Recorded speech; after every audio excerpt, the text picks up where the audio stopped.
এবার আসছি, এরপর আল্লাহ পাক বলছেন মুনাফিকদের, এবার মুনাফিকদের আরেকটা নিদর্শন কি শুনে নিন। মুনাফিকরা যদি মানুষকে বিশ্বাস করাতে না পারে, একবার না বলে দুবার বলে তিনবার বলে, তাও যদি বিশ্বাস না করে, সেই লোকটা কসম করে বলবেন, কসমটা ওরা ঢাল স্বরূপ করেন।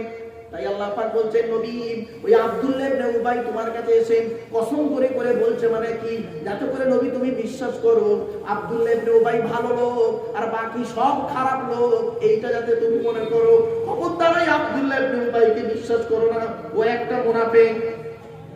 তাই বলছেন ইত্তাখাযু আইমানাহুম জুন্নাতান ফাসাদ্দু আন সাবিলিল্লাহ ইন্নাহুম সাআ মা কানু ইয়ামালুন।